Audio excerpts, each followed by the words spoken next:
जी, मेरा नाम उस्मान अली पाशा है, राष्ट्रीय महासचिव हूँ किसान यूनियन का।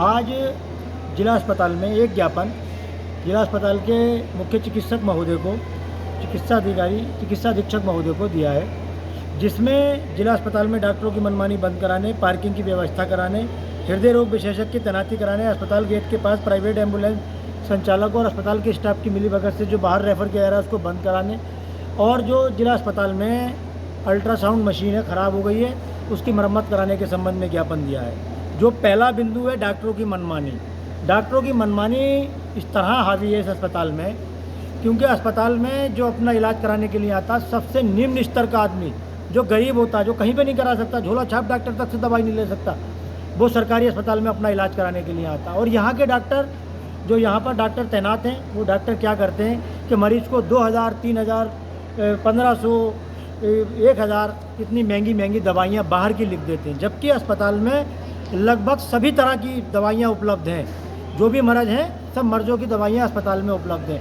यदि कोई दवाई उपलब्ध ना हो तो उसके लिए अस्पताल में व्यवस्था की गई थी जन औषधि केंद्र की, जहाँ पर 80% तक दवाइयाँ सस्ती मिलती हैं। लेकिन यहाँ के डॉक्टरों ने उसकी जन औषधि केंद्र पे कोई दवाई नहीं लिखी, जिस कारण उसका जो दवाइयाँ थी वो सब मतलब कहते हैं समाप्ति तिथि उनकी निकल गई, और वो बेचारा जो जिसने मतलब जन औषधि केंद्र जिसके नाम आवंटित हुआ था, टेंडर हुआ था, उसका टेंडर भी निरस्त हो गया, क्योंकि उसकी दवाइयाँ बेचारा क्या करेगा, मजबूर।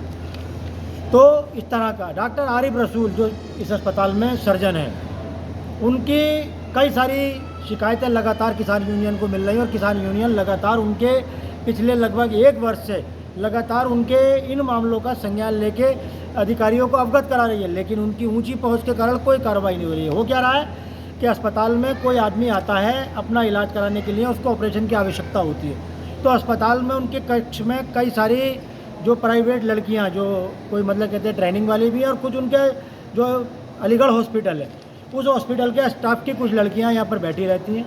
वो क्या करती हैं कि वो मरीजों से तय करती हैं कि आप जो है यहाँ पर इलाज मत कराओ, बल्कि अलीगढ़ हॉस्पिटल में जाकर ऑपरेशन करा लो, यहाँ पर आपकी ठीक से देखभाल नहीं होगी, ये नहीं होगा, डरा दिया उसको।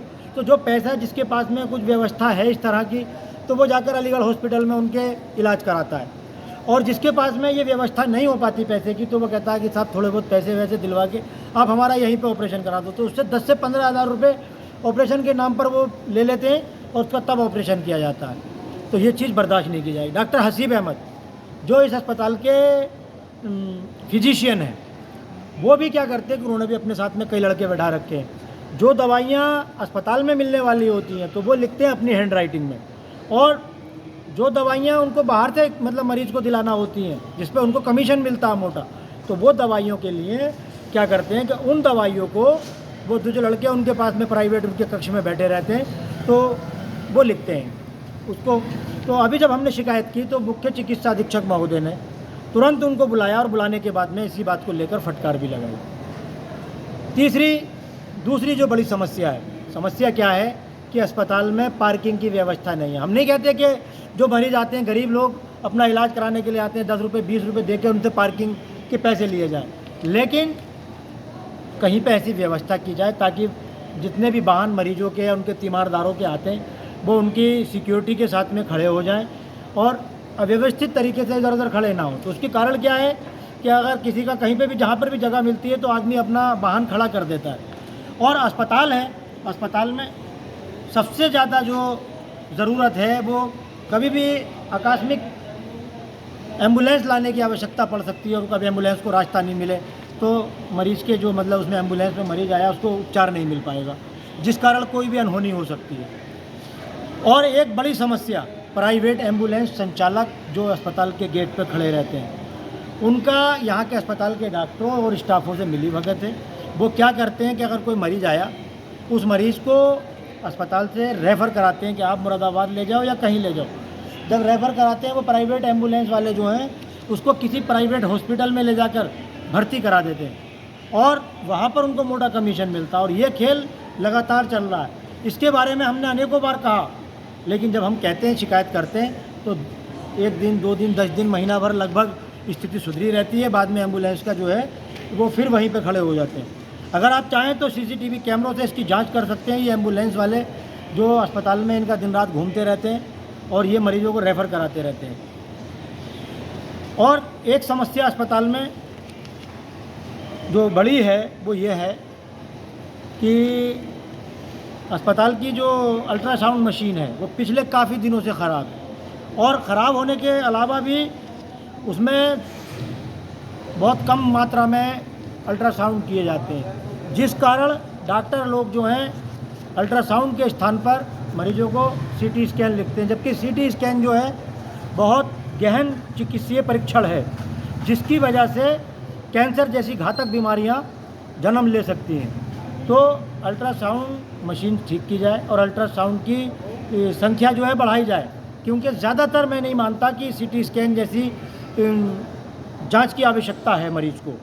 ज़्यादातर जो मरीजों को आवश्यकता होती है अल्ट्रासाउंड या एक्सरे की होती है। अगर डॉक्टर समय से उसको कर दें और उसको लिख के दें और वो वहाँ पर भी उसका मरीज़ का हो जाए, तो सीटी स्कैन जैसी गहन चिकित्सीय जाँचों की जो है आवश्यकता नहीं पड़ेगी। और दूसरी चीज़, जो अस्पताल का खर्च है वो भी काफ़ी बचेगा। क्यों कि सीटी स्कैन का जो कंपनी चार्ज करती है लगभग 6 से 8 हज़ार रुपये प्रति सीटी स्कैन कंपनी चार्ज करती है, जो मरीज मतलब कहते हैं मरीजों से तो नहीं मैं, लेकिन अस्पताल के जो सरकारी खजाने से जाता है। और ये जो है अल्ट्रासाउंड इसका 500-600 रुपया होगा, तो इस तरह से लगभग 10 गुना पैसा हमारा बर्बाद हो रहा है जो सरकारी धन है। तो ये इस पे होना चाहिए। तो हमारा जो मुख्य चिकित्सक अधीक्षक महोदय उन्होंने हमें आश्वासन दिया, बहुत अच्छे से बात समझी और कई डॉक्टरों को हमारे सामने बुलाकर फटकार भी लगाई इस विषय में। तो इसके बारे में जो है अगर 1 सप्ताह का समय उन्होंने दिया है कि व्यवस्था सुधारेंगे, अगर नहीं सुधरती है तो हम जो है जल्दी ही कोई बड़ा आंदोलन करने को बाध्य होंगे। बहुत बहुत शुक्रिया। जय जवान जय किसान। चलो चलो बस